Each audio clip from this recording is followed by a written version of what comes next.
Quero chamar o Pedro, pastor Pedro.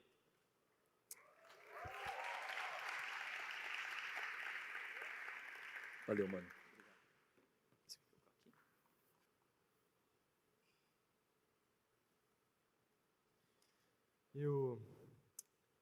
Meu filho ficou jogando com o iPad ontem e a minha bateria fica sem bateria por culpa do Sonic.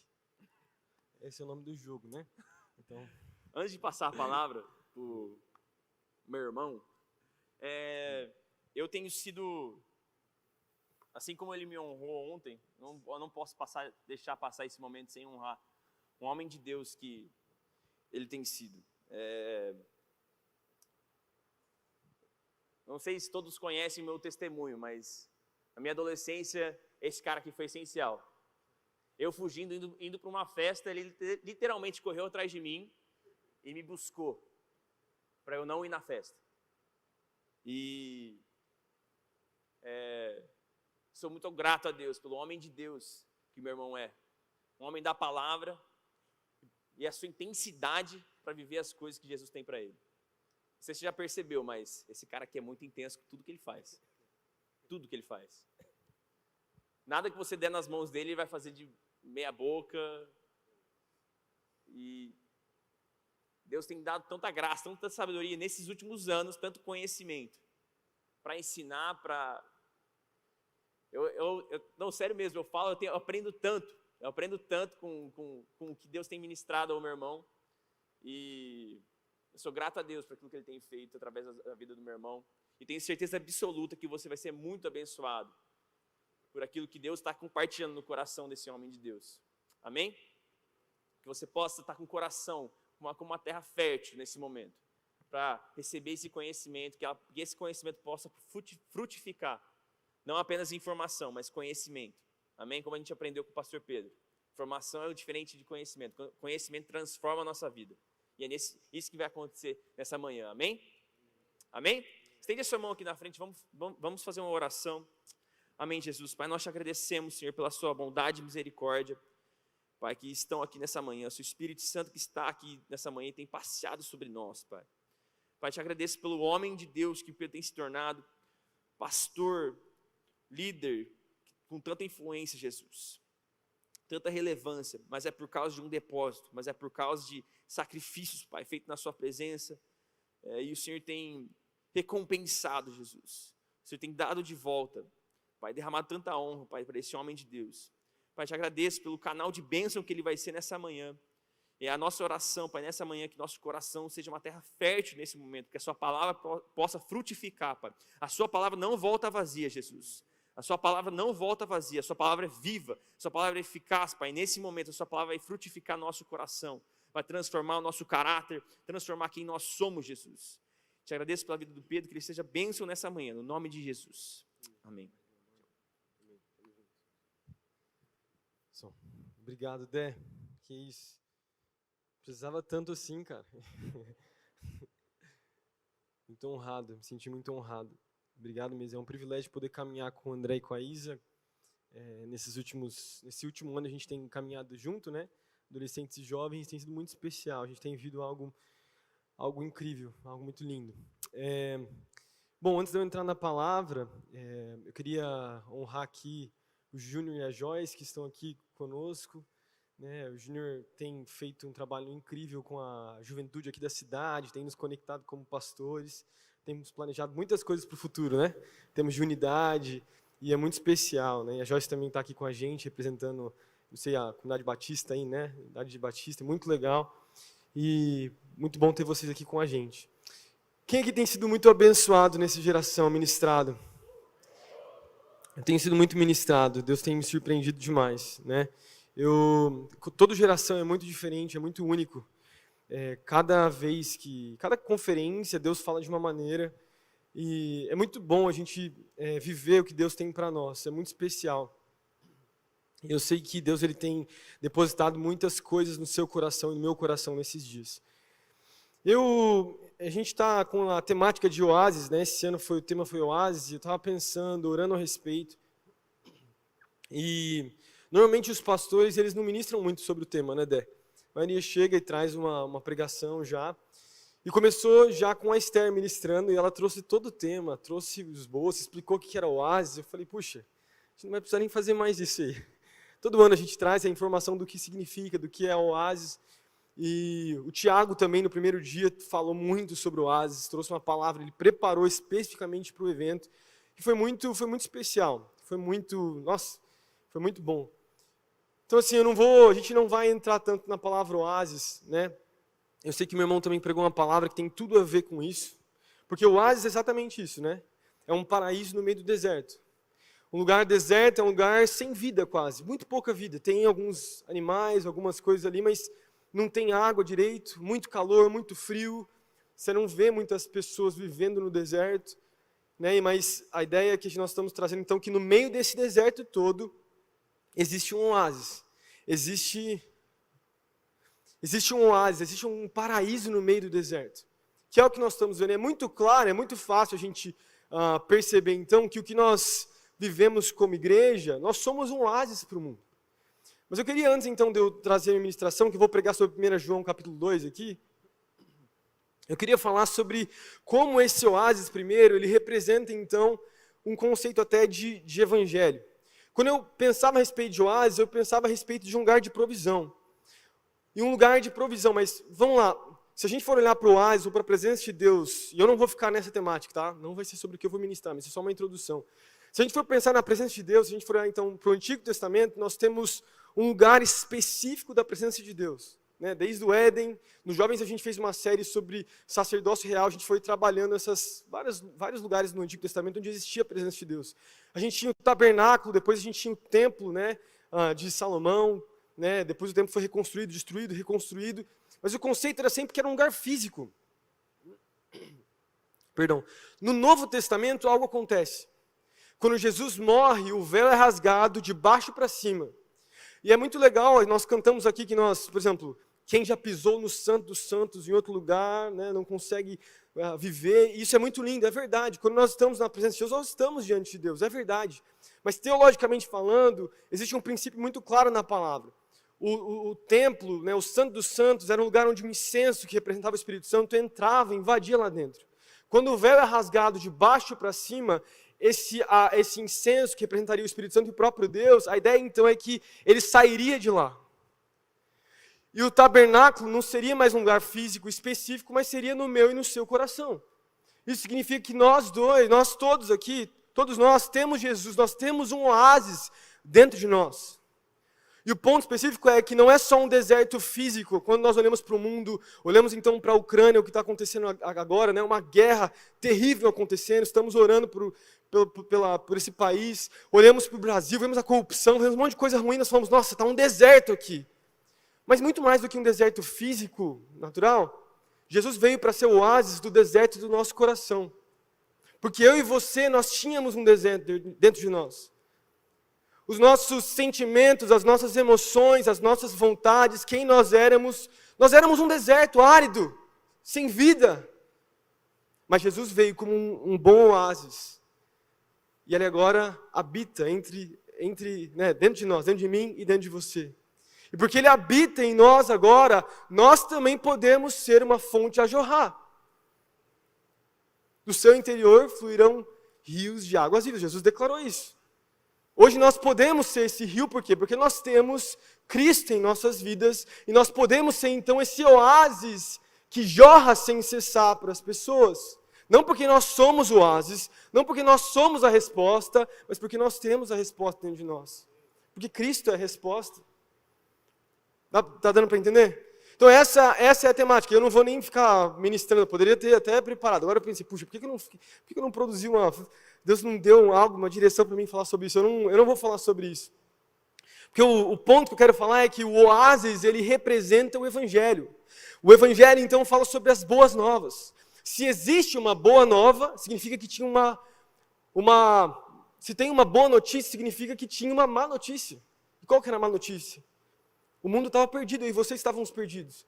Mas a boa notícia, então, é que nós podemos ser transformados de dentro para fora.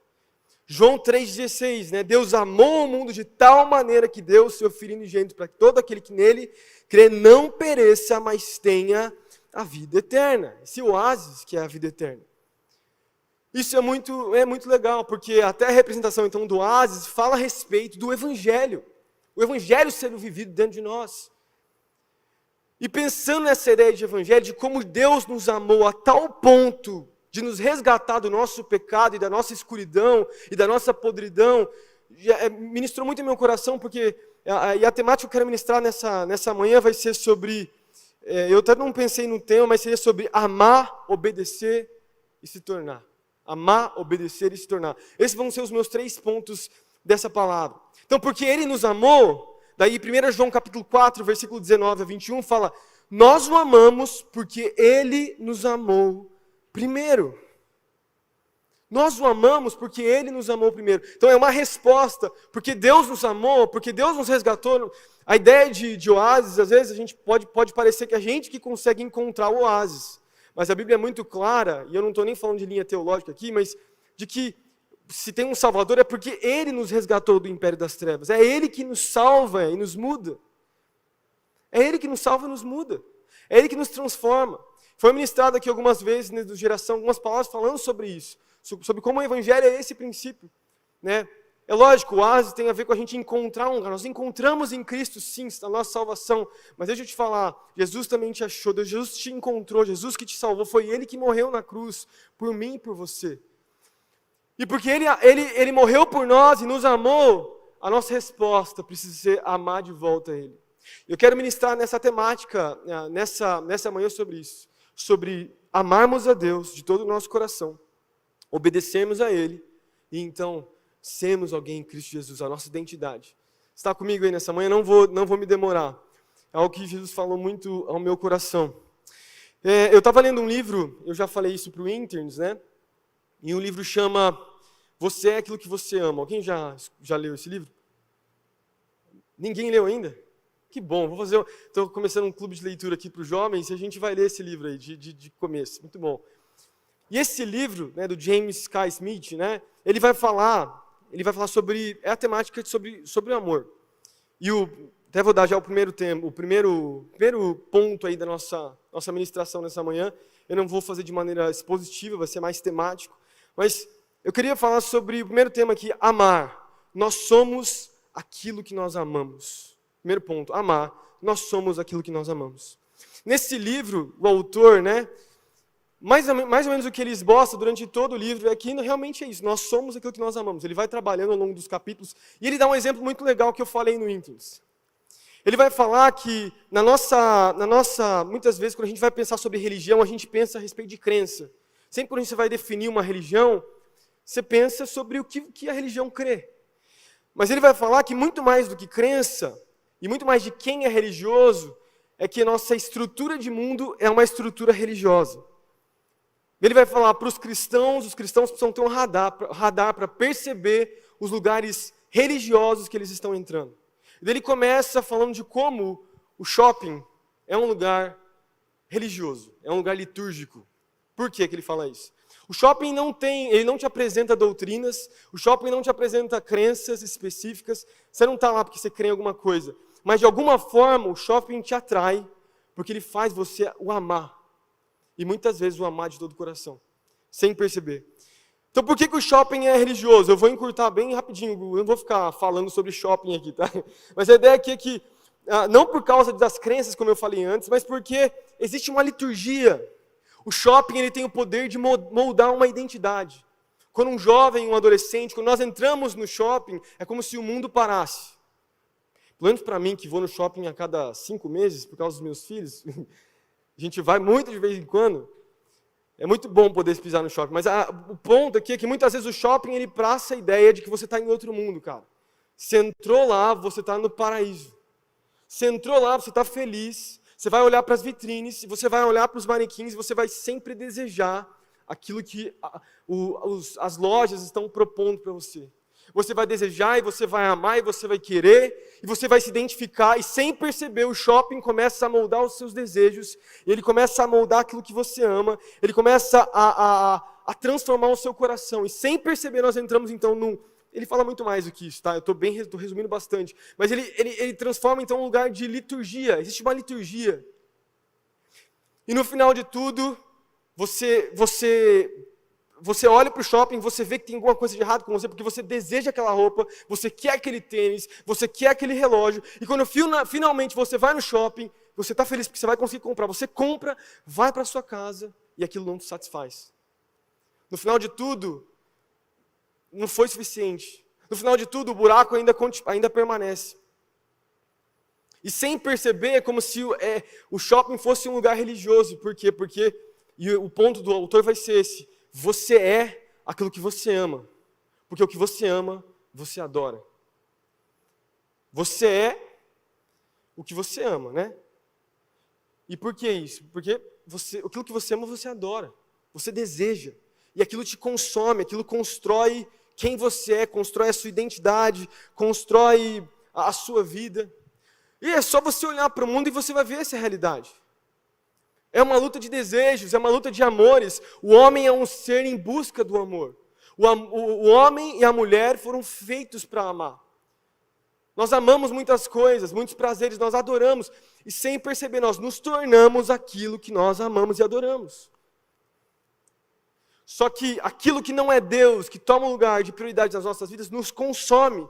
Porque Ele não tem o poder suficiente para poder ser entronizado de maneira correta, né, e ter um propósito real para as nossas vidas. Ele nos consome porque Ele quer nos controlar. Agora, Cristo não é assim. Ele preenche de maneira real todos os buracos dos nossos corações. E não tem o objetivo de nos corromper e nos destruir, mas sim de nos libertar de nós mesmos. Amém? Então, debaixo desse ponto de início, eu queria abrir com vocês em 1 João, capítulo 2, versículo 15 ao 17. Nós vamos trabalhar mais o capítulo 2 aí de 1 João. E a gente eu sempre vou dar um exemplo ali de Jesus, mas eu vou trazer mais a temática aqui desses versículos de 1 João, capítulo 2. Vocês estão comigo aí? Estão acordados aí? Eu estou meio dormindo também, sabe como é que é? Finalzinho da conferência, você está meio balançado e tal. Foi muito bom ontem à noite, ficamos adorando aqui. Se deixasse, a gente ia até meia-noite, né? Até 1h da manhã. Mas amém. Amém. 1 João capítulo 2, o versículo 15 ao versículo 17. Fala assim, João falando, né? Vamos parar aí, essa carta de João, uma carta do final ali da igreja. Era uma carta que João era bem idoso quando escreveu. Todos os apóstolos já tinham morrido. E ele escreve para a igreja que já estava sem os apóstolos. Ele escreve alertando e confrontando a igreja. Ele começa então falando assim nesses versículos. Não amem o mundo, nem o que nele há. Se alguém amar o mundo, o amor do Pai não está nele. Pois tudo que há no mundo, a cobiça da carne, a cobiça dos olhos, a ostentação dos bens, não provém do Pai, mas do mundo. O mundo e a sua cobiça passam, mas aquele que faz a vontade de Deus permanece para sempre. Olha que forte esse versículo. Parece contraditório, porque o mesmo João que escreve no seu evangelho, né? Deus amou o mundo de tal maneira que deu o seu Filho unigênito, ele vai escrever o quê? Não amem o mundo, nem o que nele há. A palavra mundo é uma palavra já conhecida, você conhece a palavra grega chamada cosmos. E ele tem a ideia assim, sempre essa palavra cosmos, ela depende da próxima palavra, o pronome seguinte a ela, que vai fazer referência, vai fazer conexão ao entendimento maior do que ela significa. Quando Jesus vai falar, quando ele vai falar nos evangelhos a respeito de Deus amou o mundo de tal maneira que deu o seu Filho unigênito, ele está falando sobre pessoas, o mundo conectado a pessoas. Mas quando João fala aqui em 1 João capítulo 2 sobre não amar o mundo, nem o que nele há, ele está falando sobre as coisas desse mundo. Ele está falando sobre os sistemas desse mundo, ele está falando sobre os valores, sobre as formas de pensar. É por isso que o apóstolo Paulo, em Romanos capítulo 12, versículo 1, vai falar sobre não vos conformeis, né, com esse mundo, mas transformai-vos pela renovação da vossa mente. Porque é a mesma palavra, é o cosmos, tem a ver com os sistemas desse mundo, tem a ver com os valores desse mundo, tem a ver com... Por quê? Por que o apóstolo Paulo e o apóstolo João vão falar isso? Porque o mundo, você sabe disso, ele jaz do maligno, o diabo, ele tem o controle sobre esse mundo. O seu reino, o reino das trevas, ele impera, e nós estamos numa guerra espiritual aqui, entre o reino dos céus e o reino desse mundo, que é representado pelo reino das trevas. E o que João está falando aqui é sobre a gente não se acostumar, sobre nós não sermos consumidos, não vivemos esse mundo. E o próprio Jesus, ele vai falar em João capítulo 17, versículo 14 e 15, ele falando sobre a palavra cosmos, também de uma outra forma, ele fala, deles a tua palavra, e o mundo os odiou, pois eles não são do mundo, como eu também não sou. Não rogo-os, porém, que os tires do mundo, mas que os proteja do maligno. Então é muito forte, porque ao mesmo tempo que Deus tem um propósito para a sua igreja, para ser luz nesse mundo caído, nós também não somos desse mundo. Então nós entramos num conflito, não é verdade? Você começa a perceber as guerras, você começa a perceber as coisas ruins que estão acontecendo, como a gente falou, você começa a ver as lutas do seu coração mesmo, você fala, eu não fui criado para esse mundo, cara. Tudo que está acontecendo, cara, não dá para acreditar que está acontecendo essas coisas, porque no final de tudo, nós não fomos mesmo, o próprio Jesus está falando, nós não somos desse mundo, nós somos de um outro lugar, nós somos seres eternos, nascemos de novo, somos salvos em Cristo Jesus. Nós não somos desse mundo, e é por isso que é tão conflitante para nós como cristãos olharmos para as coisas desse mundo, tentarmos entender com uma ótica do reino, e você falar, como é que a gente consegue entender Deus no meio de tanta dificuldade, no meio de tanta destruição? Cadê Deus? E Deus nos fala, não, você não é desse mundo, é por isso que te incomoda tanto, é por isso que você foi criado para um outro lugar. Mas eu tenho um propósito, mesmo no meio da destruição, eu tenho um propósito para você. Eu quero que você floresça no meio da destruição. Eu quero que você seja esse oásis para as pessoas. Você possa abençoar as pessoas, e mesmo não pertencendo, você ser a luz nesse mundo. Só que tem um contraponto. Muitos de nós estamos no meio da cultura e no meio desse mundo, marinando aí, como um peixe, que acontece muito isso, né? O carne que os caras deixam marinando ali no limão, tal, parando. Muitos cristãos ficam ali no sossego, aproveitando as coisas desse mundo, achando que são desse mundo. E eu não estou falando que Deus é contra, e já foi ministrado muitas vezes nessa conferência, sobre Deus não ser contra o conforto, Deus não ser contra a vida desse mundo. A gente não vive num dualismo aqui, cósmico. Não, a gente é desse mundo, a gente vive nesse mundo. Mas o ponto é que nós não pertencemos a ele, nós não podemos nos acostumar com esse mundo. Nós não podemos nos acostumar e olhar para as coisas e olhar com os mesmos olhos, mas sem perceber, nós cristãos começamos a olhar para as coisas desse mundo como as pessoas lá fora. Sem perceber, nós começamos a agir como as pessoas do mundo lá fora, como se esse mundo fosse o nosso, fosse o lugar da nossa habitação, como se fôssemos morrer e acabar. Mesmo sabendo que existe a vida eterna, e tem um versículo em João que também vai falar sobre isso, a gente se esquece disso. Nós nos esquecemos que somos seres eternos e que a nossa estadia aqui nesse mundo é passageira. De que tudo que você tem agora vai passar, velho. Você não vai levar. Você não vai levar as coisas desse mundo. É muito rápido o tempo que nós passamos aqui. E eu quero te trazer um senso de urgência, porque se estamos aqui por um tempo e não pertencemos a esse mundo, e temos sim uma incumbência de sermos luz para esse mundo, então existe um chamado de urgência para nós, de olharmos para as pessoas lá fora, de percebermos aquilo que estamos vivendo, de não nos conformarmos com esse mundo, nem com os desejos desse mundo, e nem aceitar os desejos desse mundo. Romanos capítulo 8, versículo 22 a 25, o apóstolo Paulo vai falar, sabemos que toda natureza criada geme até agora, como em dores de parto. E não só por isso, e não só isso, mas nós mesmos temos os primeiros frutos do Espírito, gememos interiormente, esperando ansiosamente nossa adoção como filhos e a redenção do nosso corpo. Pois nessa esperança fomos salvos. Mas a esperança que se vê não é esperança. Quem espera por aquilo que está vendo? Mas se esperarmos o que não vemos, aguardamos pacientemente. Amém. É muito legal a gente perceber isso. Vamos voltar agora para 1 João capítulo 2, o texto que a gente está usando, versículo 15 ao versículo 17. O apóstolo João ele fala uma coisa importante para nós, que a gente pode anotar e pegar de importante. Ele fala assim, pois tudo que há no mundo, a cobiça da carne, a cobiça dos olhos e a ostentação dos bens, não provém do Pai. Então ele fala sobre 3 pontos importantes. Ele fala sobre a cobiça dos olhos, a cobiça da carne e o orgulho da vida. Ele vai falar sobre a cobiça desse mundo, então, as coisas desse mundo. Está falando então sobre o que os meus olhos desejam, os desejos que da minha carne natural. E daí o último, que é o orgulho da vida, fala sobre viver as minhas verdades, exaltação própria. E a gente vai perceber que, quando João escreve isso, ele também está fazendo até uma tradução, primeiro, pensando em Gênesis, lá no capítulo 3, quando Eva e Adão vão pecar, vão cair, esses 3 pontos, eles caíram, eles falharam. E a gente pode perceber e anotar que qualquer momento que o ser humano cai, ele pode se encaixar em um desses 3 pontos.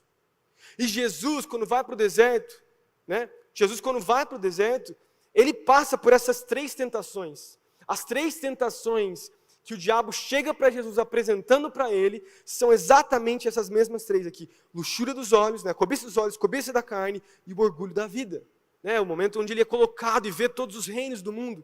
E Jesus, ele batalha da maneira certa, mostrando que ele não era desse mundo, e não só isso, que o seu reino não era desse mundo. E ele apresenta um modelo completamente novo, que é o que o apóstolo João vai falar. O apóstolo João vai falar depois sobre a vontade de Deus, que tem a ver com o amor verdadeiro de Deus, que é o amor ágape. Vocês estão comigo aí? Ele vai fazer um contraste, então, com todos esses pecados aí, essas lutas que vêm do mundo, e ele vai falar sobre o amor verdadeiro. E ele traz, então, ele traduz uma palavra para nós, que é o amor ágape de Deus. E todo mundo aqui já ouviu falar sobre o amor ágape de Deus.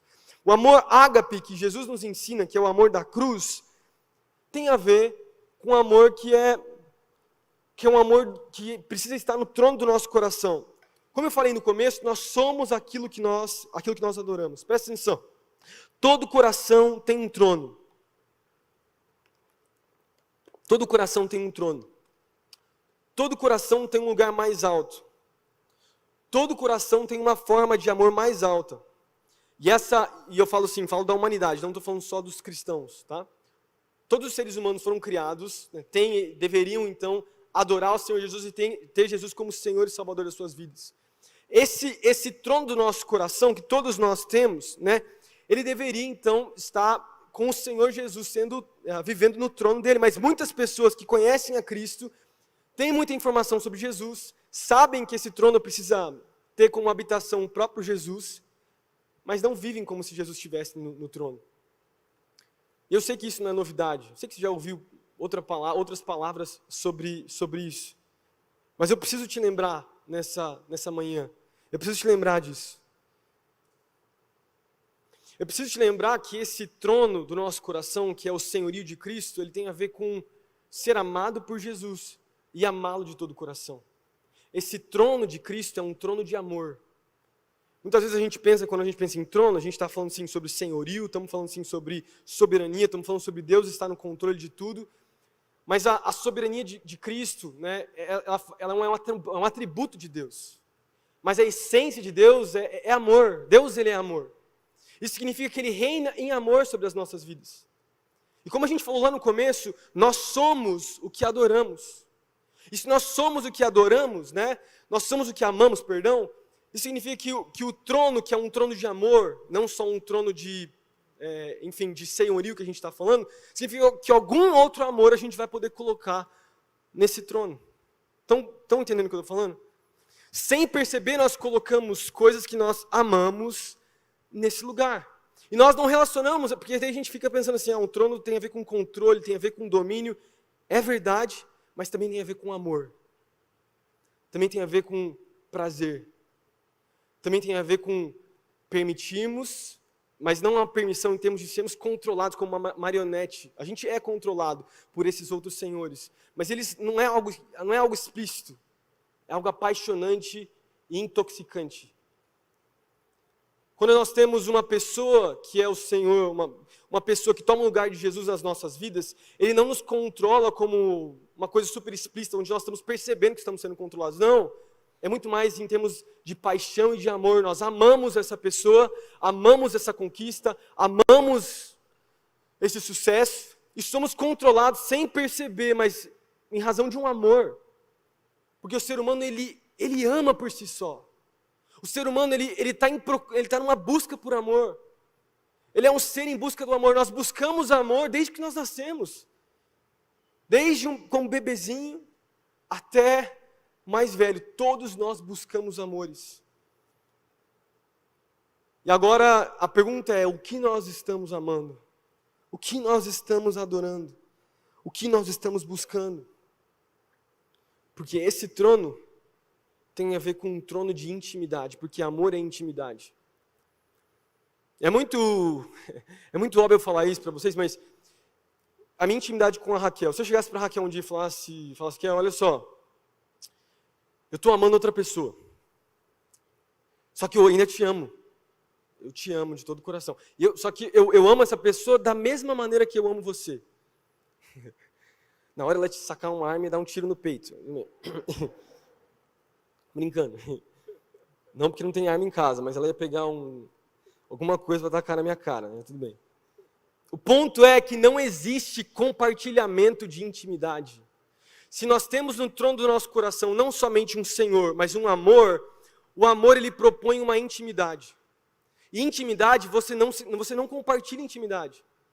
Ou você tem algumas intimidades, você pode compartilhar assim, mas no nível de um amor supremo sobre as nossas vidas, como eu falei aqui da minha esposa, não tem como compartilhar. Se eu compartilhar a intimidade que eu tenho com a minha esposa com uma outra mulher, já não é mais intimidade. A intimidade já não existe mais. Porque nós não podemos compartilhar.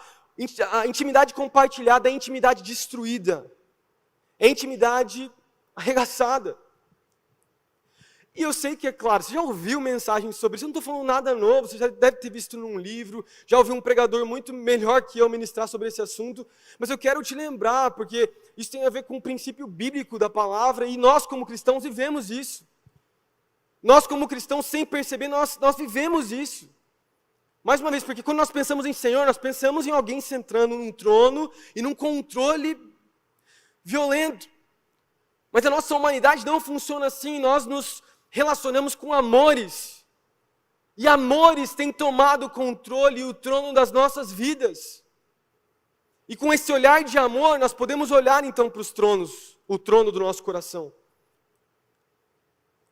Com esse olhar de intimidade, o que tem sido mais íntimo na sua vida do que o próprio Cristo? Será que tem alguma coisa no seu coração que é mais íntimo que o próprio Jesus? Será que tem alguém na sua vida que é mais íntimo de você do que o próprio Jesus? Porque isso é um sinal. E nós somos chamados então a retornar.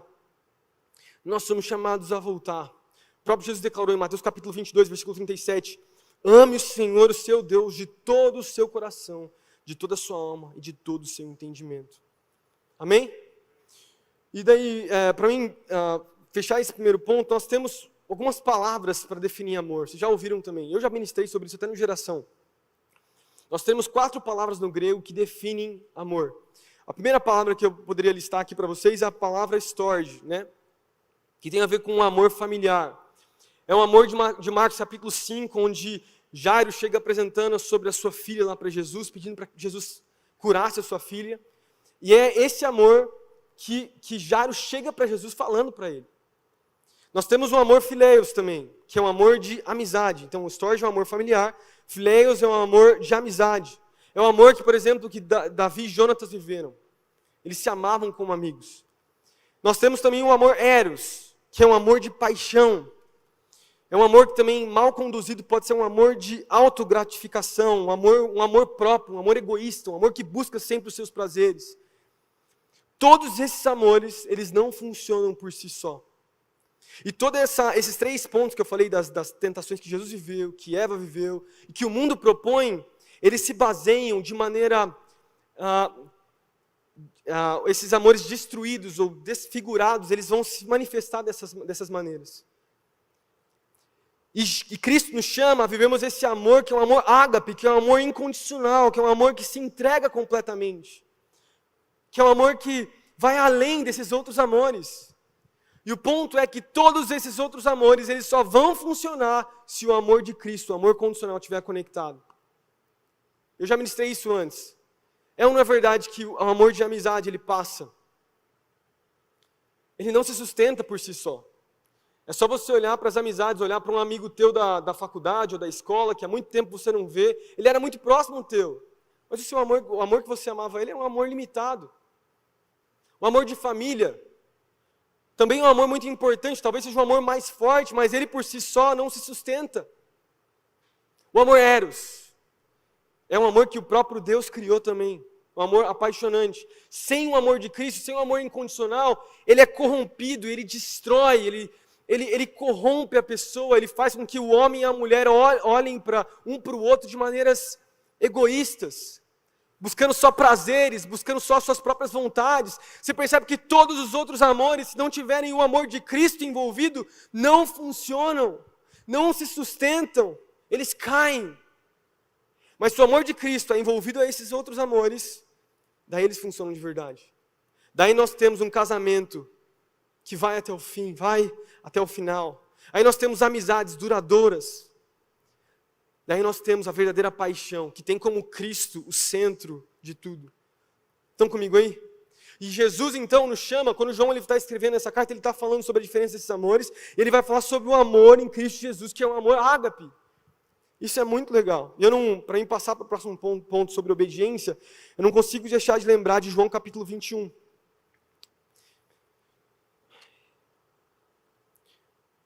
Você sabe a história de Pedro, que Jesus chega para os discípulos, ele fala assim: todos vocês vão me esquecer, todos vocês vão me deixar, ninguém vai permanecer. E Jesus fala: não, Pedro fala, né? Jesus, não, eu não vou te deixar, eu vou até o fim com você.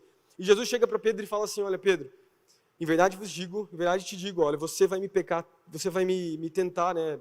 Perdão, você vai cair na tentação durante 3 vezes aí, você vai me negar. E Pedro nega a Jesus durante 3 vezes, tem todo um contexto. E por conta disso, no final do ministério ali de Jesus, Pedro volta a pescar. E o contexto do capítulo 21 de João, eu não vou nem entrar por causa do tempo, é que ele volta a pescar, Jesus se apresenta novamente aos discípulos. Tem todo um contexto, ele fala para jogar as redes para um lado, e algo acontece. Pedro sai do barco, vem nadando, se encontra com Jesus, e daí eles têm um diálogo muito profundo. Acho que você já deve ter lido esses versículos. E Jesus começa a confrontar Pedro e fala, Pedro, você me ama? E Pedro fala, eu te amo, Jesus, você sabe que eu te amo. Então apacenta as minhas ovelhas. Lembra dessa história? Ele pergunta 3 vezes. Nós, no português, não conseguimos entender, mas todas as vezes que Jesus pergunta para Pedro, ele está falando assim: Pedro, você ágape, você me ama de maneira incondicional? E Pedro responde de maneira, acho que você talvez já ouviu falar isso também, mas de maneira filéus, ele fala, eu te amo. E ele usa a palavra filéus. Eu te amo como amigo, Jesus. Eu te amo como amigo. Até que chega um momento onde Jesus, quebrantando o coração de Pedro, trazendo de volta um propósito de quem ele seria, de que não era para ele ser simplesmente um pescador, mas um pescador de homens. E Pedro chega na convicção de que ele tinha que amar Cristo, amar Jesus, de todo o coração, de maneira incondicional. E é essa proposta que eu quero fazer para você, para a gente finalizar esse primeiro ponto. Jesus nos chama a amá-lo de todo o coração, mas não um amor qualquer. Muitos jovens e adolescentes têm amado a Jesus como um amigo. Muitos jovens e adolescentes têm amado a Jesus como um familiar. Mas você sabe que um familiar nunca vai ter domínio sobre você, não é verdade? Eu sempre mandava meu irmão fazer umas coisas quando eu era mais velho que ele não me obedecia, não. Eu vejo o Gessé e o Theo ali, o Gessé tentar mandar no Theo. Tem até momentos que ele obedece, mas chega um momento que ele se rebela. Esse é o problema. Muitos de nós nos relacionamos com Jesus dessa maneira. Como se Jesus fosse somente um bom familiar. Mesmo ele sendo o nosso irmão mais velho, ele é mais do que isso também. Ele é o nosso Senhor. E ele também é nosso amor. Mais do que qualquer outro amor. Ele é um amor que vai preencher o trono de amores do nosso coração. Um trono que exige um amor. Que fique claro isso, todos nós temos um trono que é um trono de amor. E esse trono sempre vai ser preenchido, queira você ou não. Jesus está te chamando para colocar ele no centro do seu coração. Amém? Quero já chamar, não sei quem estava tocando aqui, acho que era o Marcos, não sei, para vir tocar aqui. Eu já vou finalizar também, não vou demorar. Próximo ponto que eu queria falar com vocês, que está em 1 João capítulo 2, é sobre obedecer. Então nós falamos agora, nós amamos, né? Nós nos tornamos aquilo que amamos. Próximo ponto é, nós nos tornamos então, o amor, né? E por isso então nós obedecemos. Nós amamos, nós nos tornamos aquilo que amamos, nós nos tornamos como Cristo, e porque nós nos tornamos como Cristo, nós podemos obedecer a Cristo de verdade. 1 João capítulo 2, versículo 4 ou 6. Fala assim: aquele que diz, eu o conheço, mas não obedece aos meus mandamentos, é mentiroso, e a verdade não está nele. Mas se alguém obedece a sua palavra, nele verdadeiramente o amor de Deus está aperfeiçoado. Desta forma sabemos que estamos nele. Aquele que afirma que permanece nele, deve andar como ele andou. Amém. Olha só que legal, é muito importante nós percebermos isso. Quando João vai falar aqui, na sua carta, sobre amor, ele não está falando que a obediência, nós obedecemos e então nós amamos. Um ato religioso. Em todas as outras religiões, se você for perceber e estudar, filosofias, religiões, é sempre você faz, então você aceita. Você faz, então você é amado. O sacrifício é feito, o esforço é feito, aquilo que você faz com o objetivo de conseguir alguma coisa de Deus. Mas no entendimento cristão, Cristo nos apresenta uma nova lógica, uma nova forma de funcionar, uma nova forma de entender o mundo. Vocês já são amados. Vocês já têm uma identidade em Cristo Jesus. E porque vocês são amados e me amam de todo o coração, daí vocês vivem os meus mandamentos. Daí vocês fazem o que eu chamo vocês a fazerem. E não é uma ordem inversa. Eu faço e então sou amado. Não, eu sou amado e por isso eu faço. É uma evidência de uma vida salva e redimida por Cristo. E isso é muito lindo. Agora, a palavra obedecer que o apóstolo João vai usar, e presta atenção comigo aqui, a palavra obedecer, se você for olhar no Antigo e no Novo Testamento, você vai perceber que a palavra obedecer não existe. O pastor Pedro está falando uma heresia. O que é isso? Que absurdo. Deixa eu explicar. O apóstolo João, ele era um judeu. O entendimento dele era uma mentalidade hebraica ali, né? Ele falava o aramaico, né? A mentalidade dele era um pouco do Antigo Testamento. O conceito que a gente percebe no Antigo Testamento e no Novo Testamento é que a obediência, eu quero até trazer aqui, é a palavra no hebraico chamado shima. Eu acho que eu estou fazendo a pronúncia certa. E a palavra shima tem a ver com shema aqui, tem a ver com escutar com atenção, entender e responder. Sempre que a palavra obediência é usada no Novo Testamento, mesmo no grego quanto no hebraico, sempre tem a ver com escutar e obedecer. Escutar, não, e obedecer não, escutar e fazer alguma coisa. Escutar e tomar uma atitude. O pastor, ele é pastor, ele também é um professor de hebraico lá nos Estados Unidos, em Portland. Tim Mackey, que é o cara que é o pastor lá do Bible Project, ele define a palavra obediência. Ele fala assim, no hebraico, no entendimento hebraico, a palavra escutar ou obedecer são a mesma coisa. Tem o mesmo entendimento. Tem a ver com uma resposta e uma ação. Em outras palavras, para o hebreu, o escutar é fazer. O escutar e o fazer são as mesmas coisas. E é por isso que o apóstolo João, então, quando ele fala sobre aquele que, né, escuta os meus mandamentos, ele falando sobre Jesus, aquele que escuta os meus mandamentos, é aquele que age, é aquele que faz, é aquele que me obedece. E é por isso que, por exemplo, em Apocalipse, o próprio João, ele, inspirado por Deus, ele fala assim, aqueles que têm ouvidos para ouvir, ouçam o que o Espírito tem a dizer para a igreja. E o que ele está falando então não é só ouvir, não é só escutar, é agir, é fazer. O problema é que a gente tem dificuldade, a gente confunde ouvir e escutar, né? Eu acho que eu represento os homens aqui, a gente tem muita facilidade de ouvir muitas coisas, mas escutar muito pouco. Não é verdade? Se a Raquel estivesse aqui, ela ia confirmar. Quantas vezes eu estou ali escutando, a Raquel está falando, e ela pergunta, você entendeu?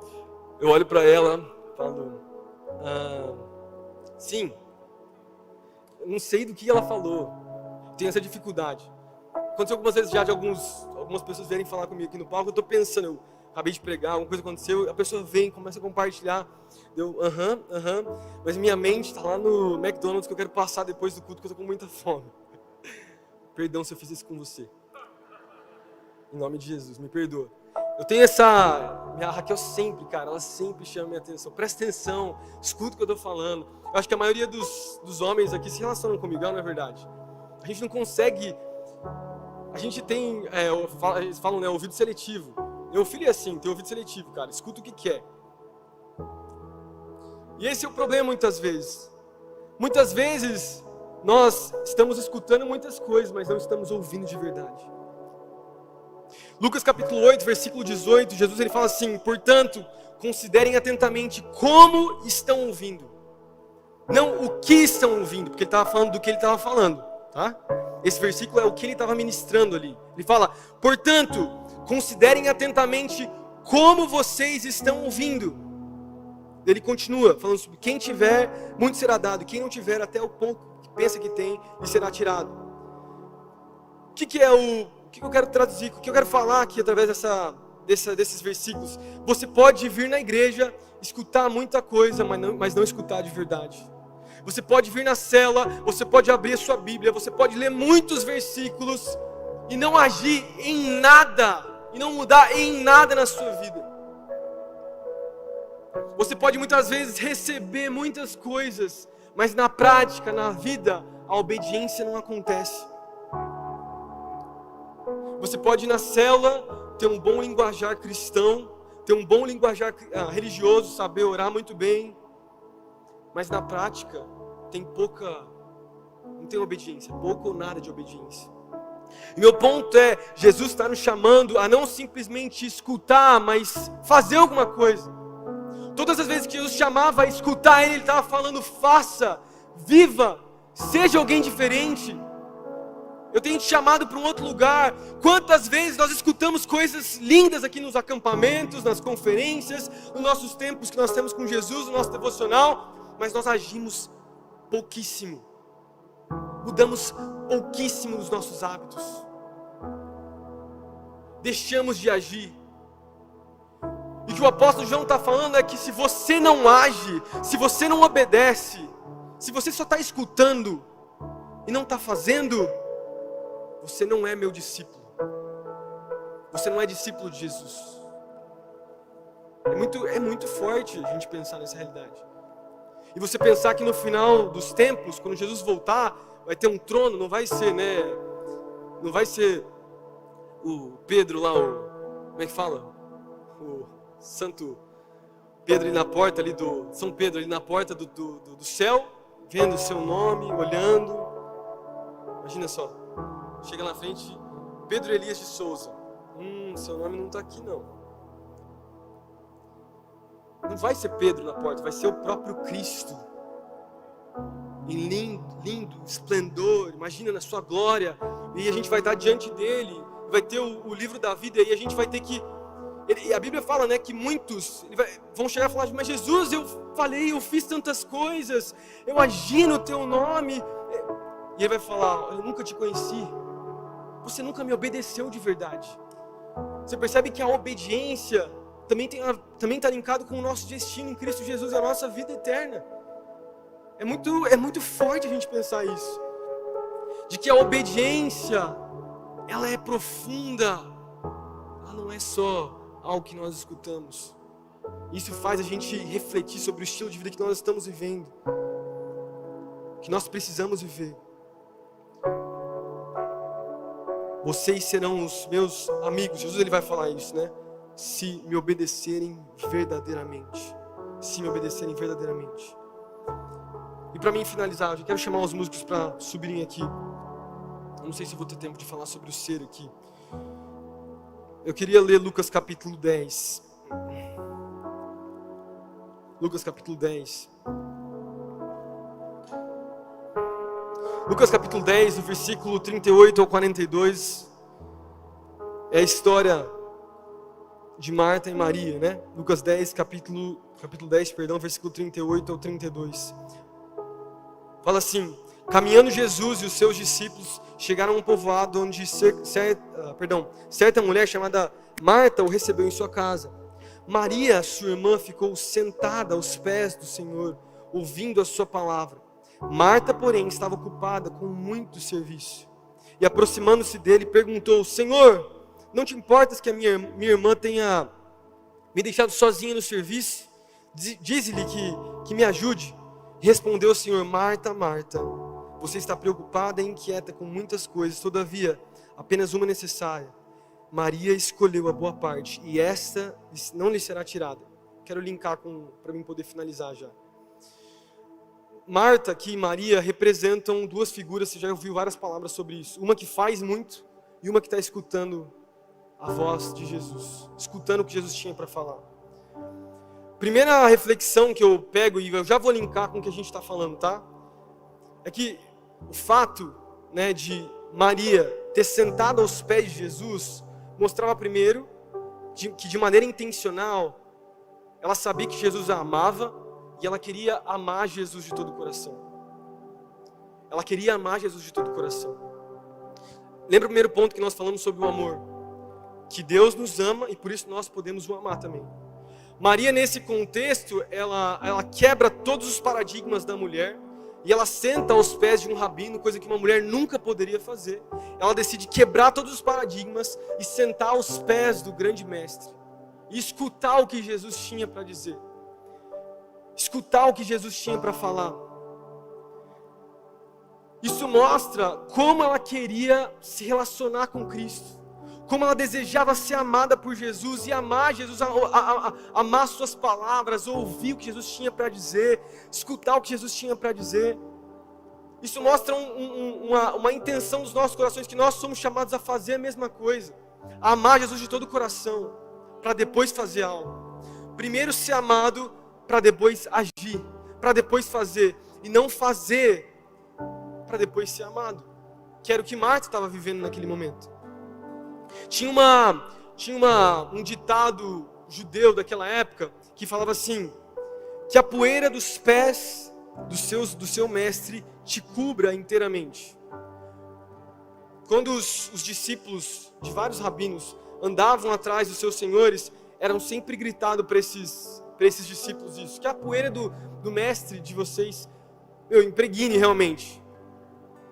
Que possamos ser esses discípulos de Jesus, que são impregnados por Cristo, que caminham tão próximo de Jesus, que conseguem resplandecer Jesus, que conseguem caminhar próximo de Jesus, ao ponto das pessoas nos verem e de maneira intencional consigam ver e perceber que existe um trono no nosso coração, que é o próprio Jesus, que Ele é o nosso amor, que Ele é o nosso maior anseio, que Ele é o nosso maior desejo, que existe um lugar para a gente fazer, mas existe um lugar para a gente amar. Existem as duas coisas no reino de Deus. Tem tanta teologia sendo ministrada hoje em dia que descarta o conceito de obediência, de você fazer também para Cristo. Não, a obediência tem o seu lugar, a gente acabou de ver aqui, acabou de ver 1 João capítulo 2. Mas primeiro precisamos ser amados por Deus, precisamos amá-lo de todo o coração, para depois ir e fazer, agir. Primeiro precisamos amar. Maria também, a Bíblia vai falar que ela escutava, ela prestava atenção nas verdades. E eu creio nessa realidade, da gente escutar, da gente prestar atenção naquilo que Jesus tem para nós, para depois viver as maravilhas de Jesus. Estão comigo aí nessa manhã? E por último, a gente responde e faz, porque Jesus é o nosso maior exemplo.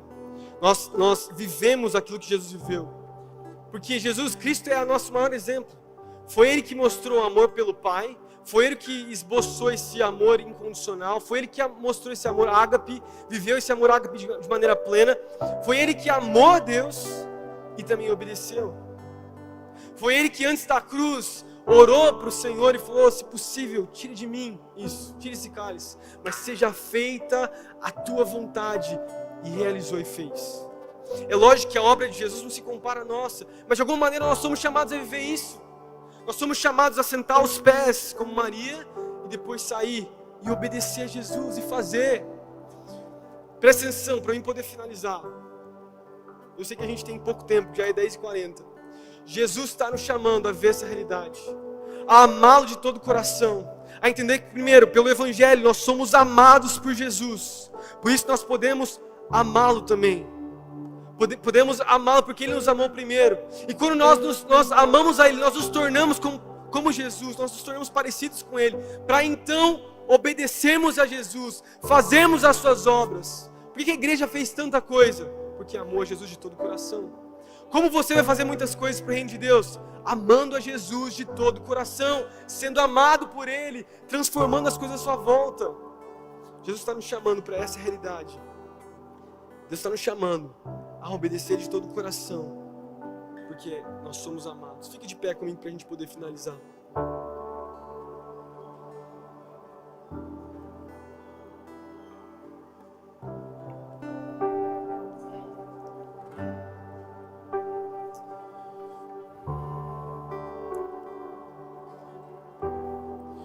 Então, nós temos um oásis que nos libertou do nosso deserto, amém?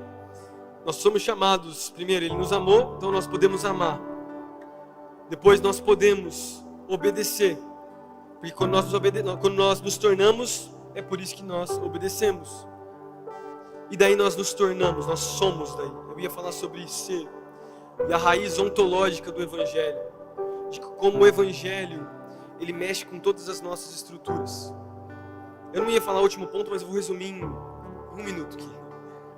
Toda a estrutura de pensamento, toda religião sempre vai focar, como eu falei antes, no pensar, né, o que eu sou, o que eu penso, nas emoções, o que eu sinto e o que eu faço. Então você pega, muitas religiões monoteístas vão focar no que você está fazendo, no conjunto de regras que você vive. Você faz, e por isso você é. Muitas religiões, por exemplo, panteístas, elas focam no conceito de que você precisa controlar os seus sentimentos. Eu não estou querendo menosprezar outras religiões. Mas quando você pega, por exemplo, o budismo, eu vou dar uma de defesa da fé aqui. O budismo, ele tem o entendimento de que para você não sofrer, você precisa ignorar as suas emoções, ignorar o que você está sentindo, o que você está passando, as coisas que você está vivendo. E assim você vai ser forte o suficiente. A filosofia cultural que nós temos hoje é uma que consome as emoções e você vive o que você é mesmo. Em Jesus, porque você é amado por Ele, Ele não vai focar simplesmente no fazer, no pensar e no sentir. Ele vai focar na sua estrutura mais interna que você tem, no seu coração. No que as outras religiões e pensamentos e filosofias focam no exterior, Cristo vem para focar no coração. E quando Ele muda o coração, a sua maneira de pensar muda, a sua maneira de sentir vai mudar sim, Ele vai chacoalhar suas emoções. Tudo é mudado, mas primeiro o coração, porque nós somos amados. Quando nós somos amados, a nossa identidade é afirmada em Jesus, nós o amamos também. E por isso nós o obedecemos. E a obediência, ela vai estar nesses 3 pontos que eu falei para vocês. No pensar, no sentir e no fazer. Nós acabamos vivendo dessa mesma maneira. Porque Cristo vem para transformar as estruturas mais profundas do nosso ser. Feche os seus olhos agora. Jesus, eu oro, Pai, porque eu creio que os jovens e os adolescentes daqui, Jesus, têm esse entendimento nessa manhã. De que o Senhor deseja transformar os corações, o trono do coração, Jesus. Eu oro para que os jovens e adolescentes possam experimentar algo mais real em Ti, Jesus. De que o Senhor precisa sentar no trono do coração de cada um de nós aqui. Talvez muitos de nós temos tido alguns outros deuses, alguns outros senhores, alguns outros amores. Sem perceber, estamos nos apaixonando por outras coisas. O Senhor está nos trazendo de volta, nos lembrando que Tu és o nosso oásis, Tu és a nossa essência, Tu és aquele que muda quem nós somos, o nosso coração, Pai. Muda o nosso entendimento nesses dias. Leva-nos, Pai, a algo mais profundo, algo mais alto, Senhor. Que esses jovens possam ser chacoalhados para esse entendimento, tudo aquilo que nós temos sido ministrados nesses dias. Que o Senhor tem algo maior para as nossas vidas, Jesus. Que o Senhor tem algo maior para cada um de nós aqui. Que o Senhor seja o nosso oásis. Que no nosso deserto possamos olhar para Ti e depender de Ti, de todo o nosso coração. Muda as nossas vidas, muda o nosso coração e o nosso entendimento. Em nome de Jesus, em nome de Jesus. Amém. Dê uma salva de palmas ao Senhor.